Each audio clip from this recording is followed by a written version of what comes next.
வணக்கம் நண்பர்களே, welcome to movie critic channel. இன்னைக்கு நம்ம பார்க்க போறது பாலிவுட்டோட சிறந்த நடிகர்களான சஞ்சய் மிஸ்ரா மற்றும் நீனா குப்தா இவங்களோட நடிப்புல ரீசெண்டா நெட்ஃபிளிக்ஸ்ல வெளிவந்திருக்கிற வத் 2 படத்தோட ரிவ்யூ பத்தி தான் இன்னைக்கு நாம தெரிஞ்சுக்க போறோம். முதல் பாகத்துல ஒரு கொலையை நியாயப்படுத்தின இந்த ஜோடி இப்ப ஒரு ஜெயிலுக்குள்ள மாட்டிக்கிட்டா என்ன நடக்கும்? வாங்க ரிவ்யூக்குள்ள போலாம்.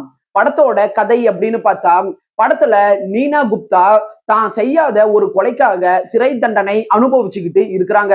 அதே ஜெயில்ல ரிட்டையர்மெண்ட் ஸ்டேஜ்ல ஒரு சாதாரண போலீஸ் கார்டா சஞ்சய் குப்தா இருக்கிறாரு.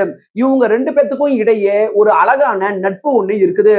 அந்த ஜெயில பூரி பையா அப்படிங்கிற ஒரு அரசியல் செல்வாக்கு மிக்க ரவுடி ஒருத்தர் கட்டுப்பாட்டுல வச்சிருக்கிறாரு. ஒரு நாள் அந்த ரவுடி திடீர்னு மாயமாகறாரு.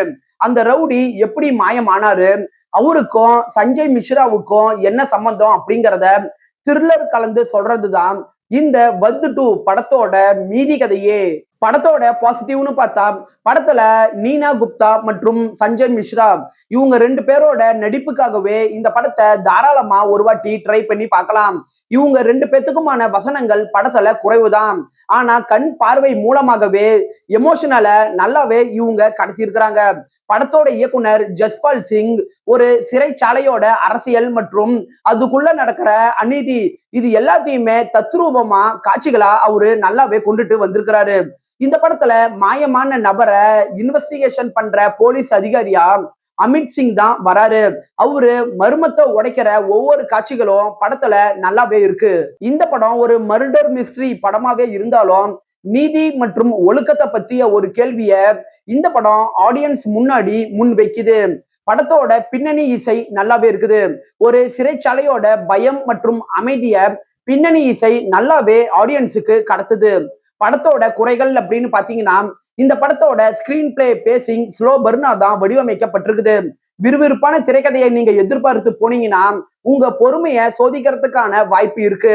முதல் பாகத்தோட இந்த படத்தை கம்பேர் பண்ணி பார்க்கும்போது ஆடியன்ஸுக்கு ஷாக் கொடுக்கிற மொமெண்ட் இந்த படத்துல குறைவுதான்.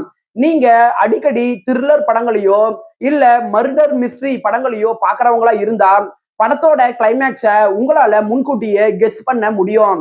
ஓவராலா இந்த படம் உங்க டைமுக்கு ஒருத்தான ஒரு சூப்பரான படம் தான். இந்த படம் 10க்கு 7 ரேட்டிங் கொடுக்கலாம். இந்த படம் இப்ப ஹிந்தி லாங்குவேஜ்ல மட்டும்தான் அவைலபிளா இருக்கு. விருப்பப்படுறவங்க பாருங்க. படம் ஃபேமிலி வாட்சபிள். என்னுடைய ரிவ்யூ உங்களுக்கு பிடிச்சதுன்னா மறக்காம லைக் பண்ணி சப்ஸ்கிரைப் பண்ணுங்க. நான் அடுத்து போடக்கூடிய வீடியோஸ் மற்றும் ஷார்ட்ஸ் உங்களுக்கு உடனே வரும். உங்களோட கருத்துக்களை கமெண்ட்ல பதிவிட மறந்துடாதீங்க. நாம வேற ஒரு வீடியோல சந்திக்கலாம். அது வரைக்கும் நன்றி, வணக்கம்.